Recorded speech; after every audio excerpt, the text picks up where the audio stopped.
नमस्कार बच्चों। आज हम कक्षा 12वीं हिंदी आधार के महादेवी वर्मा जी के भक्तिन पाठ की दूसरे भाग को पढ़ेंगे। पहली वीडियो में हमने ये देखा कि जो महादेवी वर्मा जी की सेविका है भक्तिन, उसके जीवन के 4 परिच्छेद मतलब 4 भागों में से 2 भाग पूरे हो गए थे।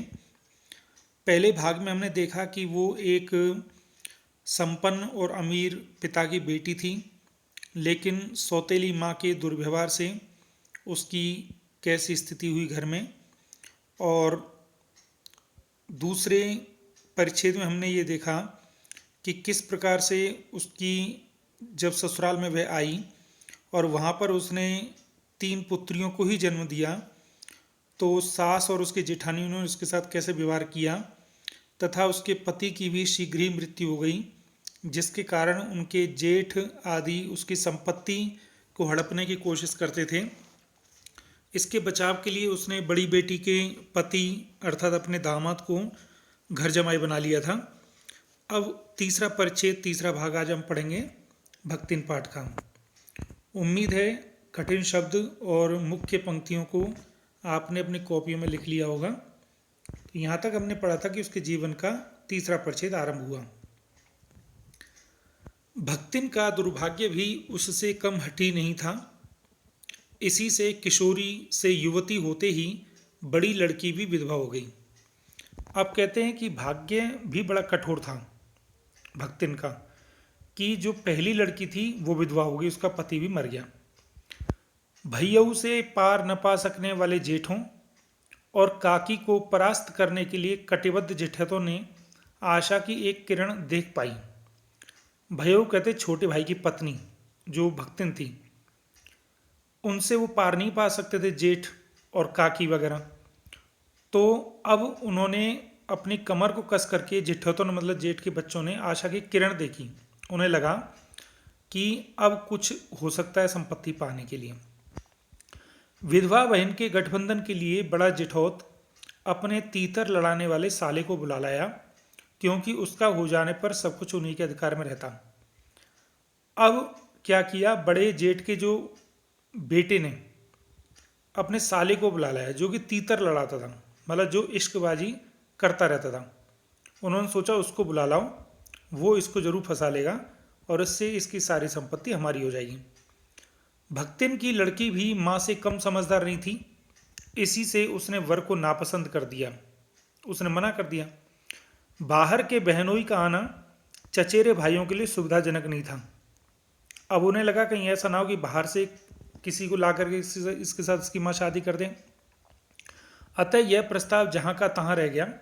तब वे दोनों माँ बेटी खूब मन लगाकर अपनी संपत्ति की देखभाल करने लगी और मान न मान मैं तेरा मेहमान की कहावत चरितार्थ करने वाले वर के समर्थक उसे किसी न किसी प्रकार पति की पदवी पर अभिषिक्त करने का उपाय सोचने लगे।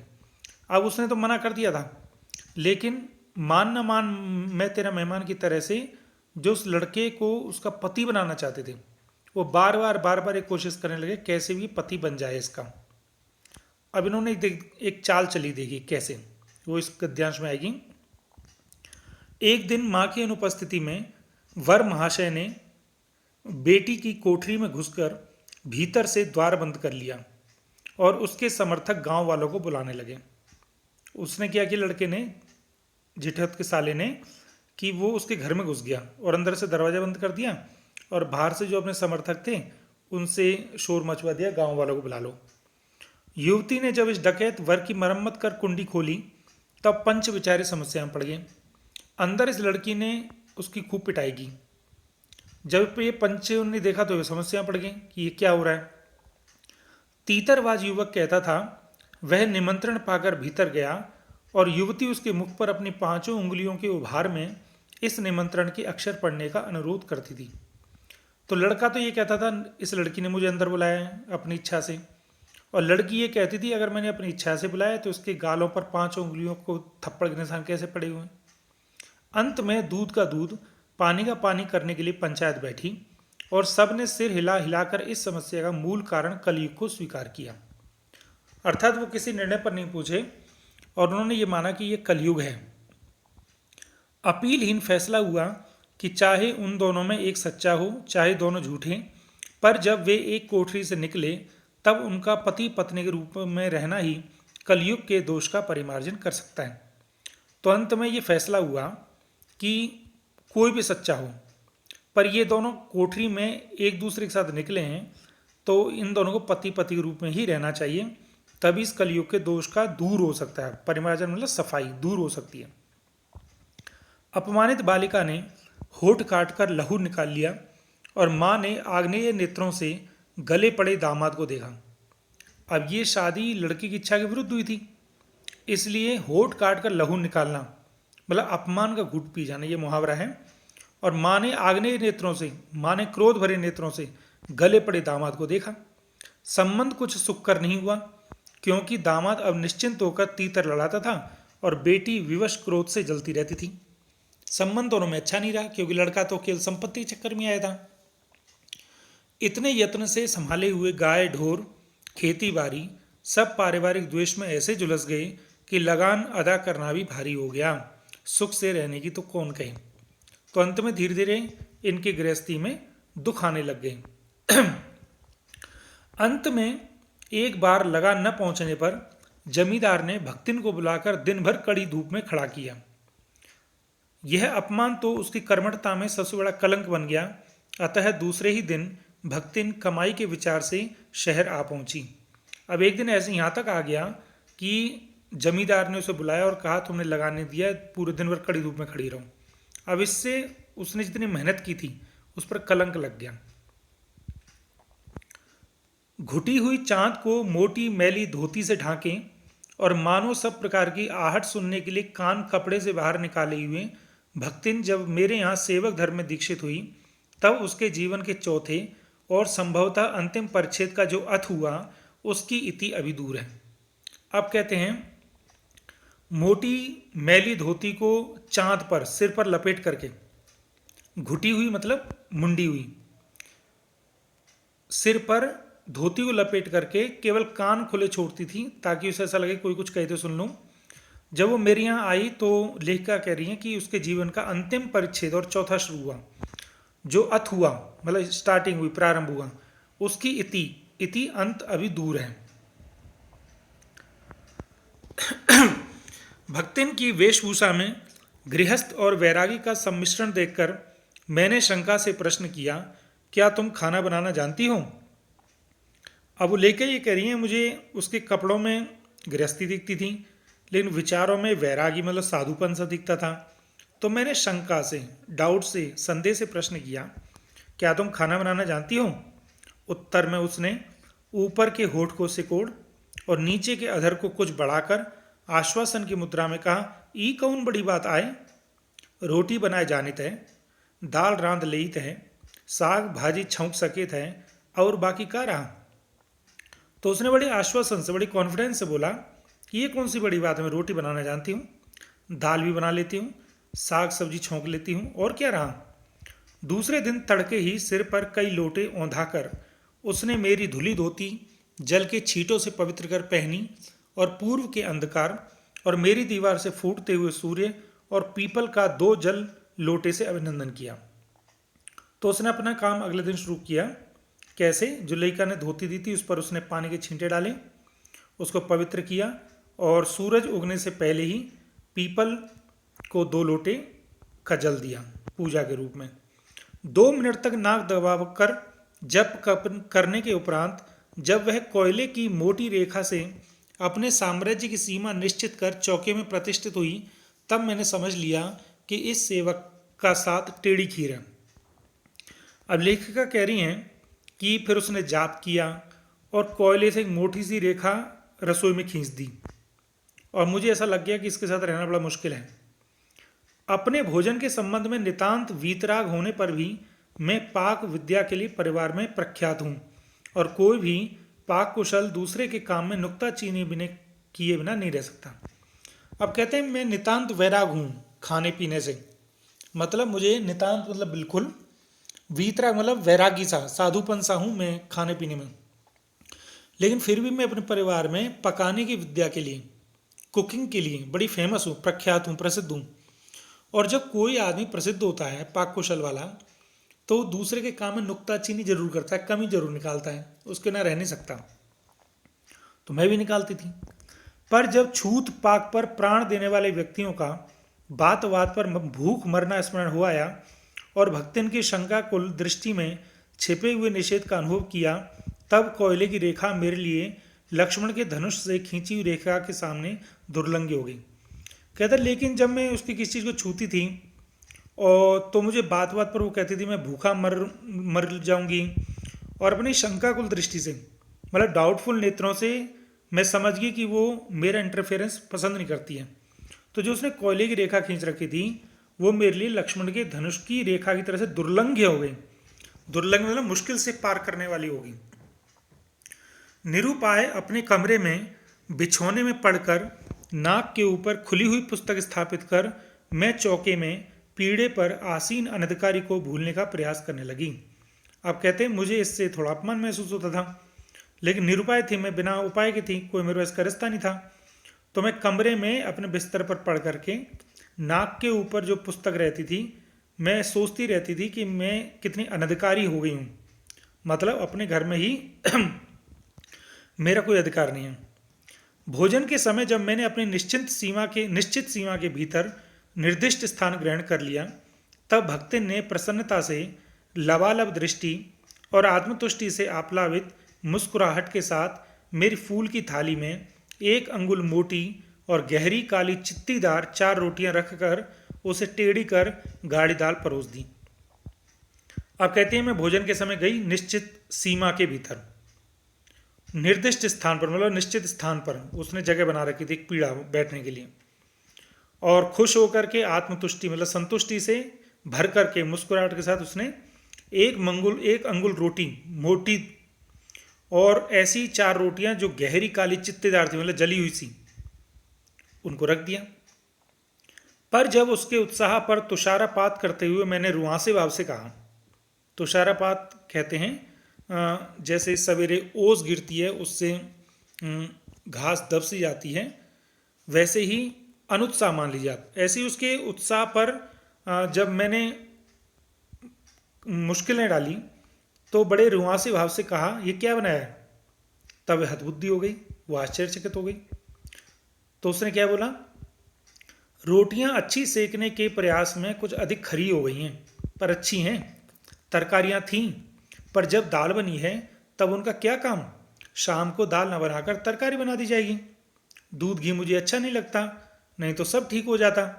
अब न हो तो अमचूर और लाल मिर्च की चटनी पीस ली जावे, उससे भी काम न चले तो वह गांव से लाई हुई गठरी में से थोड़ा सा गुड़ दे देगी। और शहर के लोग क्या कलावत्तू खाते हैं। अब वो ये कह रही है अरे थोड़ी रोटी ज़्यादा जल गई हैं सब्जी थी मेरे पास, पर जब एक टाइम पर दाल से काम चल जाता है तो शाम को सब्जी बना लेंगे। और दूध मुझे घी अच्छा नहीं लगता, तुमको तो चटनी बना दें, और उससे भी काम न चले तो मैं गांव से गुड़ लाई हूँ वो ले लो। शहर के लोग क्या कलाबत्तू खाते हैं। कलाबत्तू कहते हैं कि जो सोने चांदी की तार मतलब सोने चांदी की चीज़ें मान लीजिए। फिर वह कुछ अनाड़िन या फुअरनी, उसके ससुर, पितिया ससुर, अजिया सास आदि ने उसकी पाक कुशलता के लिए न जाने कितने मौखिक प्रमाण पत्र दे डाले हैं। फिर वो बोल रही मैं अनाड़िन और फुअर नहीं हूँ, मतलब गवार नहीं हूँ। मेरे ससुर ने, मेरे पितिया ससुर ने मतलब ससुर के पिता ने, और अजिया ससुर मेरे पिता के दादा ने, सबने मेरे को कितने मौखिक प्रमाण पत्र दे रखे हैं तुम कितना अच्छा खाना बनाती हो। भक्तिन के इस सार गर्भित लेक्चर का प्रभाव यह हुआ कि मैं मीठे से विरक्ति के कारण, बिना गुड़ के और घी से अरुचि के कारण रूखी दाल से एक मोटी रोटी खाकर बहुत ठाठ से यूनिवर्सिटी पहुंचती और न्याय सूत्र पढ़ते पढ़ते शहर और देहात के जीवन के इस अंतर पर विचार करती रही। अब कहते हैं उसने जो इतना सारगर्भित लेक्चर दिया था, मतलब मीनिंगफुल जो लेक्चर दिया, और मीठे से मैं विरक्त थी, मीठा मैं खाती नहीं थी, इसलिए मैंने गुड़ भी नहीं लिया। घी से मुझे अरुचि थी, इंटरेस्ट नहीं था, तो मैंने 2 रूखी दाल से 1 रोटी खा ली और अपनी यूनिवर्सिटी चली गई। वह न्याय सूत्र पढ़ते पढ़ते, पुस्तक का नाम है न्याय सूत्र, उसको मैं जब वहाँ पढ़ाती थी तो मुझे शहर और देहात के जीवन के संतर पर विचार करने लगी कि गांव और शहरों के जीवन में क्या अंतर होता है। अलग भोजन की व्यवस्था करनी पड़ी थी। अपने गिरते हुए स्वास्थ्य और परिवार वालों की चिंता निवारण के लिए पर प्रबंध ऐसा हो गया कि उपचार का प्रश्न ही खो गया। अब कहते हैं मैंने जो ये लगाई थी वो इसलिए लगाई थी कि मेरा स्वास्थ्य ठीक नहीं रहता था और मैं नहीं चाहती थी मेरे परिवार वाला कोई चिंता करें। तो उस चिंता को हटाने के लिए मैंने ये काम किया था। पर ऐसा प्रबंध हो गया कि उपचार का प्रश्न ही खो गया, मतलब ट्रीटमेंट का प्रश्न ही खो गया। अब मैं धीरे धीरे ठीक होने लगी और या ये मेरा इतना ख्याल रखने लगी। इस देहाती वृद्धा ने जीवन की सरलता के प्रति मुझे इतना जागृत कर दिया कि मैं अपनी असुविधाएं छुपाने लगी। सुविधा की चिंता करना तो दूर की बात। अब कहते ये इतनी सरल थी, इतनी सॉफ्ट थी, इतनी सौम्य थी, इतना मेरा ख्याल रखती थी कि मुझे ऐसा लगने लग गया कि मैं इसे अपनी असुविधाओं को छुपा लूँ, नहीं तो ये और हाय तौबा मचा देगी। इसलिए असुविधाएं छुपाने लगी और सुविधा की तो चिंता करना दूर की बात। इसके अतिरिक्त भक्तिन का स्वभाव ही ऐसा बन चुका था कि वह दूसरों को अपने मन के अनुसार बना लेना चाहती थी, पर अपने संबंध में किसी प्रकार के परिवर्तन की कल्पना उसके लिए संभव नहीं थी। अब ये देखिए पीछे प्रश्न आएगा, एक पीछे प्रश्न आएगा, प्रश्न नंबर 6। भक्तिन के आ जाने से महादेवी अधिक देहाती कैसे हो गई? तो इस पंक्तियों में वो ये बता रही हैं कि मैं तो उसके प्रभाव से देहाती हो गई, पर वो मेरे प्रभाव से शहरी नहीं हो पाई। इसी से आज मैं अधिक देहाती हूं, पर उसे शहर की हवा नहीं लग पाई। अब कहते कैसे? देखिए, मकई का रात को बना दलिया सवेरे मट्ठे से सौंधा लगता है। अब मुझे मक्के का जो कि रात को दलिया बनता था, सवेरे छाछ के साथ मुझे अच्छा लगने लग गया।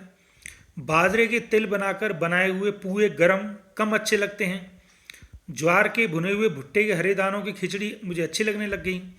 सफ़ेद महुए की लपसी मतलब हलवा सा संसार भर के हलवे को लजा सकती हैं आदि, पर वह मुझे क्रियात्मक रूप से सिखाती रहती हैं। पर यहाँ का रसगुल्ला तक भक्तिन के पोपले मुंह में प्रवेश करने का सौभाग्य नहीं पा सका।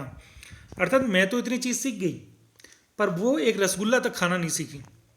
मेरे रात दिन नाराज होने पर भी उसने साफ धोती पहनना नहीं सीखा, पर मेरे स्वयं धोकर फैलाए हुए कपड़ों को भी वह तह करने के बहाने सिलवटों से भर देती है। मतलब उसने तो साफ धोती पहनना भी नहीं सीखा और वो मेरी धोतियों को तह करने के बहाने, मतलब एक प्रेस करने के बहाने उनको सिलवटों से भर देती थी, लाइनें लाइनें उन पर रहती थी। मुझे उसने अपनी भाषा की अनेक दंत कथाएं कंठस्थ करा दी। उसने मुझे अपनी भाषा की अनेक जो गांव में प्रचलित कहानी होती वो याद करा दी, पर पुकारने पर वह आए के स्थान पर जी कहने का शिष्टाचार भी नहीं सीख पाई, पर वो आए की जगह जी भी नहीं सीखी। तो ये पूरा पैराग्राफ प्रश्न नंबर 6 का उत्तर आएगा। भक्तिन अच्छी है यह कहना कठिन होगा, क्योंकि उसमें दुर्गुणों का अभाव नहीं है। अब लेखा ये कह रही हैं कि भक्तिन अच्छी तो है, पर उसमें दुर्गुणों का अभाव नहीं है, अर्थात उसमें बुराइयां भी हैं। तो ये प्रश्न आएगा, प्रश्न नंबर 4। भक्तिन अच्छी है यह कहना कठिन होगा, क्योंकि इसमें दुर्गुणों का अभाव नहीं, लेखा ने ऐसा क्यों कहा है? अब तो ये जो गद्यांश आ रहा है ये प्रश्न नंबर 4 का उत्तर है। वह सत्यवादी हरिश्चंद्र नहीं बन सकती, पर नरो वा कुंजरो वा कहने में भी विश्वास नहीं करती। मतलब वो हरिश्चंद्र की तरह से सत्य भी नहीं बोलती और उसको नरो और वा कुंजरो वा कहने में भी विश्वास नहीं है। नरो वा कुंजरो क्या है? मतलब आंशिक रूप से झूठ बोलना। जैसे कि आप जानते होंगे ये नरो वा कुंजरो वा क्या है। ये महाभारत में जब द्रोणाचार्य को मारने के लिए पांडवों ने एक रचना की कि युधिष्ठिर झूठ नहीं बोलते हैं, तो युधिष्ठिर जा करके घोषणा करेंगे द्रोणाचार्य के सामने कि अश्वत्थामा मर गए हैं, और वो अश्वत्थामा की बात पर विश्वास कर वो युधिष्ठिर की बात पर विश्वास करते हैं। तो उन्होंने योजना बनाई कि युधिष्ठिर जाके ये बोलेगा अश्वत्थामा मर गया, नरो वा कुंजरो वा, आदमी है या हाथी है मुझे पता नहीं। तो जब वो नरो वा कुंजरो वा बोलेंगे तब हम जोर से अपने जो है वो आवाज़ की ध्वनि वाली चीज़ों को बजा देंगे, जिससे कि उन्हें ये सुनाई नहीं देगा। और यही हुआ। उन्होंने द्रोणाचार्य के सामने बोला, अश्वत्थामा हतः नरो वा कुंजरो वा, अर्थात अश्वत्थामा मर गया। अब यहाँ तक तो उन्होंने सुन लिया, लेकिन आगे जो उन्होंने बोला नरो वा कुंजरो वा, आदमी था या हाथी था, ये उन्होंने नहीं सुना। तो इधर से युधिष्ठिर का सत्य भी रह गया कि मैंने तो ये बोला था, और उधर से उनका युधिष्ठिर पर विश्वास था, तो वो बैठ गए और इतने उनकी गर्दन को काट दिया गया। अर्थात वो झूठ मिश्रित सत्य बोलने में भी विश्वास नहीं करती थी। मेरे इधर उधर पड़े पड़े पैसे रुपए भंडार घर की किसी मटकी में कैसे अंतर्रहित हो जाते हैं, ये रहस्य भी भक्ति नहीं जानती है।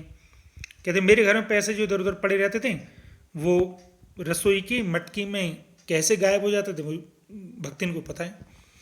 पर उस संबंध में किसी के संकेत करते ही वह उसे शास्त्रार्थ के लिए चुनौती डालती थी, जिसे को स्वीकार कर लेना किसी तर्क शिरोमणि के लिए संभव नहीं था। लेकिन जैसे ही कोई संकेत करता इस बारे में, तब उसको चुनौती देती शास्त्रार्थ के लिए, और उस बात को स्वीकार करना किसी भी तर्क शिरोमणि के लिए संभव नहीं था। तर्क शिरोमणि कहते हैं जो आदमी बातों में, तर्क वितर्क में, डिबेट करने में भी राजा हो, क्योंकि वो डिबेट में सबको हरा देती थी। यह उसका अपना घर ठहरा। पैसा रुपया जो इधर उधर पड़ा देखा संभाल कर रख लिया, यह क्या चोरी है? उसके जीवन का परम कर्तव्य मुझे प्रसन्न रखना है। जिस बात से मुझे क्रोध आ सकता है उसे बदल कर इधर उधर करके बताना क्या झूठ है? इतनी चोरी और इतना झूठ तो धर्मराज महाराज में भी होगा, नहीं तो वे भगवान जी को कैसे प्रसन्न रख सकते हैं और संसार को कैसे चला सकते हैं? अर्थात वो इस तरह का उनको उत्तर देती। अब अगला है कि शास्त्र का प्रश्न भी भक्तिन अपनी सुविधा के अनुसार सुलझा लेती थी। ये भी एक प्रश्न है, प्रश्न नंबर 5। भक्तिन द्वारा शास्त्र के प्रश्न को सुविधा से सुलझा लेने का क्या उदाहरण लेखिका ने दिया है। अर्थात शास्त्र मतलब किसी ग्रंथ का अगर कोई प्रश्न उनसे पूछो भक्तिन से, तो वो अपनी सुविधा के अनुसार उसको सुलझा लेती थी, सॉल्व कर लेती थी। अब देखिए उदाहरण देखिए, मुझे स्त्री को सिर घुटाना अच्छा नहीं लगता। सिर घुटाना, सिर मुड़ाना, गंजा होना। अतः मैंने भक्तिन को रोका, तो उसने अकुंठित भाव से उत्तर दिया। अकुंठित भाव बिना कुंठा के, मतलब उत्साह से उत्तर दिया। शास्त्र में लिखा है, कुतूहलवश में पूछी बैठी, आश्चर्यवश मैंने पूछा क्या लिखा है? तुरंत उत्तर मिला, तीरथ गए मुंडाई सिद्ध। अर्थात जो सिद्ध तीरथ जाते हैं वो सिर को मुड़ा करके जाते हैं। ये केवल एक छोटी सी पंक्ति उसने रट रखी थी। कौन से शास्त्र का ये रहस्यमय सूत्र है, यह जान लेना मेरे लिए संभव नहीं था। अर्थात मैं इसको जानती थी कि ये इस अर्थ में नहीं कहा गया है। अतः मैं हार कर मौन रही और भक्तिन का चूड़ा कर्म हर बृहस्पतिवार को एक दरिद्र नापित के गंगा जल से धुले उस्त्रे द्वारा यथाविधि निष्पन्न होता रहा। अर्थात चूड़ा कर्म कहते हैं सिर के बाल उतारना। ये हर गुरुवार को एक गरीब सा नाई अपने गंगा जल से धुले उस्त्रे से यथाविधि जैसे करते हैं वैसे ही संपन्न करता रहा, पूरा करता रहा। पर वह मूर्ख है या विद्या बुद्धि का महत्व नहीं जानती, यह कहना असत्य कहना है। अर्थात वो विद्या को जानती थी, अपने विद्या के अभाव को वह मेरी पढ़ाई लिखाई पर अभिमान करके भर लेती है। और देखिए वो कैसे चालाक थी कि वो खुद तो पढ़ी लिखी नहीं थी, लेकिन मेरी पढ़ाई लिखाई पर अभिमान करके उसको ऐसा लगता था मैं पढ़ी लिखी हूँ। एक बार जब मैंने सब काम वालों से अंगूठे के निशान के स्थान पर हस्ताक्षर लेने का नियम बनाया, तब भक्तिन बड़े कष्ट में पड़ गई, क्योंकि एक तो उससे पढ़ने की मुसीबत नहीं उठाई जा सकती थी, दूसरी सब गाड़ीवान दाइयों के साथ बैठकर पढ़ना उसकी वयोवृद्धता का अपमान था। अब एक बार लेखिका ने क्या किया कि घर में जो भी नौकर काम करते थे, ठीक है, उनसे कहा कि इस बार अंगूठा नहीं लगाओगे, हस्ताक्षर करोगे। अब ये कष्ट में पड़ गई क्योंकि ये तो पढ़ी लिखी नहीं थी और उम्र भी हो गई थी, पढ़ना भी नहीं चाहती थी। दूसरा उसको ससड़ी बात ये लगती थी कि मैं इन गाड़ीवान दाइयों के साथ, मतलब बड़ी बूढ़ी औरतों के साथ बैठ करके मेरी उम्र का अपमान होगा। अतः उसने कहना प्रारंभ कर दिया, हमारे मालकिन तो रात दिन कितबियन माँ गड़ी रहती हैं, अब हमों पढ़े लागब तो घर गृहस्थी कौन देखी सुनी। तो क्या कहने लग जाती थी, मेरी मालिक तो रात दिन किताबों में आंखें लगाई रहती हैं, अब हम भी पढ़ने लग गए तो घर गृहस्थी कौन संभालेगा। उसने तर्क दे दिया। पढ़ाने वाले और पढ़ने वाले दोनों पर इस तर्क का ऐसा प्रभाव पड़ा कि भक्तिन इंस्पेक्टर के समान क्लास में घूम घूम कर किसी के आ ई की बनावट, किसी के हाथ की मंथरता, किसी की बुद्धि की मंदता पर टीका टिप्पणी करने का अधिकार पा गई। अब सब लोगों को ये पता चल गया और गहराई से पता चल गया कि ये तो उनके घर की रखवाली करती है, मतलब घर गृहस्थी रखवाली करती है, और उसकी उम्र वगैरह को देख करके सब लोगों ने उसको एक अपना लीडर सा मान लिया। तो वो क्या है, जो लेखिका उन गांव के गरीब लोगों को पढ़ाती थी, उनकी क्लास में इंस्पेक्टर की तरह से घूमने लग गई है और देखती आ ई बनाया कि सही नहीं बनाया। हाथ की मंथरता, हाथ की स्पीड कम कम स्पीड को देखती थी, कहती थी तुम थोड़ा तेज लिखो। किसी की बुद्धि की मंदता पर टीका टिप्पणी करने का अधिकार पा गई थी। किसी की बुद्धि की मंदता मतलब कमजोरी पर टीका टिप्पणी कमेंट करने का अधिकार तक पा गई थी, उनको टोक देती थी। उसे तो अंगूठा निशानी देकर वेतन नहीं लेना होता था, इसी से बिना पढ़े ही वे पढ़ने वालों की गुरु बन बैठी। अब उसको तो पैसे वैसे ही मिल जाते थे बिना अंगूठे और उसके, तो इससे वो उनकी गुरु बिना बने ही पढ़ बैठी। तो आज हम यहीं तक पढ़ेंगे। मुझे उम्मीद है आपको ये वीडियो का दूसरा भाग पसंद आया होगा।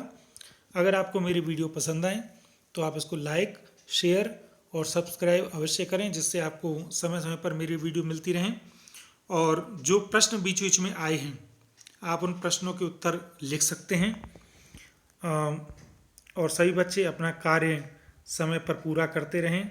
जो बच्चे अभी नहीं जुड़े हैं वो कृपया समूह से जुड़ जाएं, जिससे उनको भी ज्ञान समय समय पर मिलता रहे। बहुत बहुत धन्यवाद। अब अगले तीसरे भाग में हम शीघ्रता से मिलेंगे। जय हिंद, जय भारत।